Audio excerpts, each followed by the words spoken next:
CTFM. On the 6th of October 1995, 15-year-old Nicole van den Hurk, Dutch pronunciation, modifier letter vertical line N, Latin letter small capital 1 K, Latin small letter open O, modifier letter triangular colon LV, Latin small letter alpha ND, Latin small letter open A N, modifier letter vertical line, Latin small letter H with hook, Latin letter small capital Y RK, disappeared on her way to work in Eindhoven, in the Dutch province of North Brabant. On the 22nd of November, her body was found in the woods between the towns of Mierlo and Leeuwarp. In 2011, Van den Hurk's stepbrother confessed to the killing, but was released a month later due to lack of evidence. He later said he had falsely confessed to get her body exhumed for DNA tests. DNA collected from the girl's exhumed remains and from the crime scene led to the arrest of a man, who was referred to only as Joost G. Dutch pronunciation, modifier letter vertical line J, Latin small letter open O SD, Latin small letter schwa, modifier letter vertical line, Latin small letter gamma E, modifier letter triangular colon. In news reports in January 2014, charged with rape and manslaughter, G was acquitted of manslaughter but found guilty of rape in November 2016, and was sentenced to 5 years imprisonment. After the public prosecution appealed against the acquittal, G was convicted of manslaughter and his sentence was increased to 12 years. Background and disappearance. Nicole van den Hurk was born on the 4th of July 1980 in Erkelenz, Germany, to a single mother. After Nicole's birth, her mother began a relationship with a Dutchman. The three later moved to the Netherlands together, where the couple then married. In 1989, Nicole's mother and stepfather divorced, with the stepfather winning custody of Nicole. In April 1995, the mother committed suicide in Tilburg. At the time of her disappearance, Nicole was staying at her grandmother's house in Tongelre.on. The morning of Friday, the 6th of October 1995, the 15-year-old began cycling towards Waalsel shopping center, where she was working a holiday job, failing to arrive. At 18:00 that day, police found her bicycle in the River Dommel.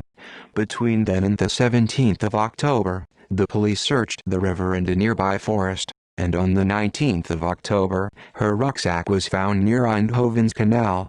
The canal and its south bank were searched the following day.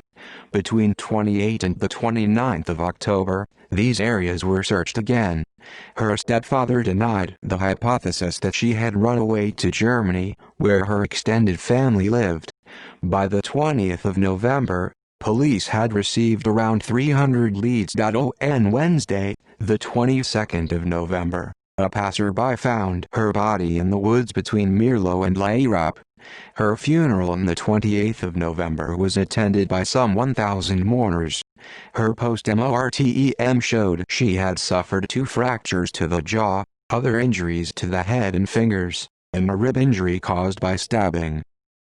Investigation. On the 24th of October 1995, an anonymous man telephoned police saying he could identify the killer, but the call ended prematurely.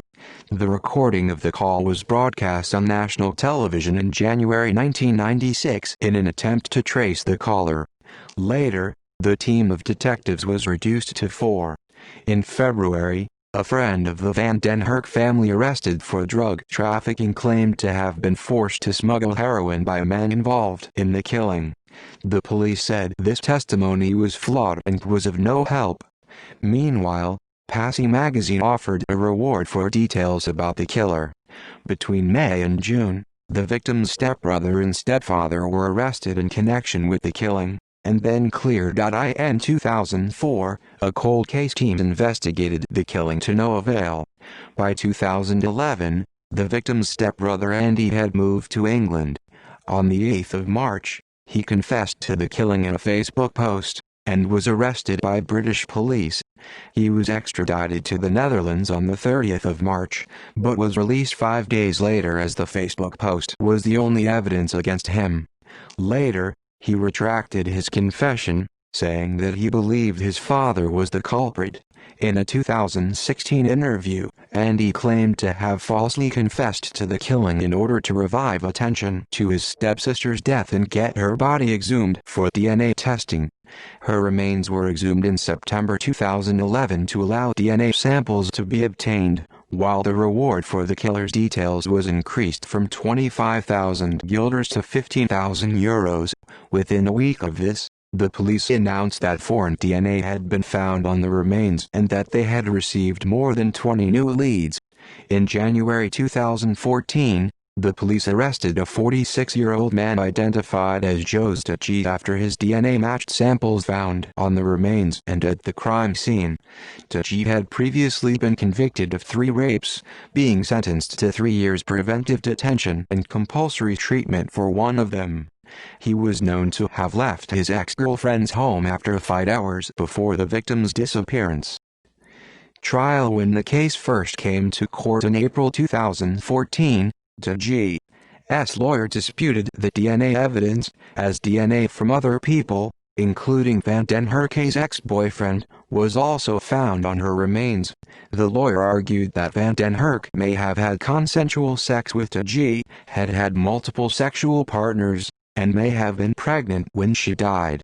In July, the murder charge against Stachy was dropped in favor of manslaughter and rape charges.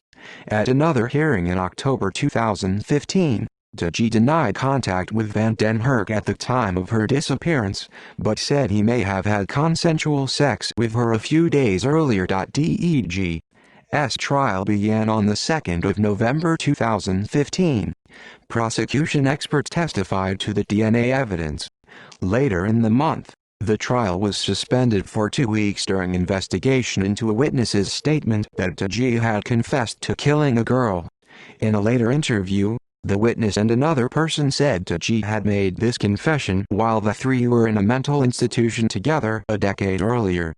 Stachy's attorney argued this testimony was motivated by the €15,000 reward. A trace of semen containing DNA from at least 3 people, believed by prosecution experts to be Stachy, Van den Hurk's then-boyfriend and her stepbrother, had been found on her remains. With experts disagreeing on the reliability of the sample, it was announced in March 2016 that scientists would reanalyze the DNA results using new methods. On the 19th of April, the court heard that it was 2.28 million times more likely than not that Stachy was one of the people whose DNA was found on the remains. On the 12th of October 2016, the prosecution demanded that Stachy receive 14 years imprisonment, asserting that he could not have had consensual sex with Van den Hurk, arguing that she had no time for a relationship. On the 21st of November, Stachy was found guilty of rape and sentenced to 5 years imprisonment. In determining the penalty, the court took into account the finding that he was legally insane at the time of the crime. He was acquitted of manslaughter on the basis of the possibility that the person whose DNA was found on the remains, who is not affirmatively identified, was involved in Van den Hurk's death. Appeal case. The public prosecution appealed against Stachy's acquittal shortly after the trial ended. The appeal case began on the 28th of August 2018. On the 29th of August, the prosecution demanded a sentence of 14 years imprisonment, as they had done in the initial trial. On the 9th of October, the acquittal was overturned and Stachy was sentenced to 12 years imprisonment for the rape and manslaughter of Van den Hurk. See also References.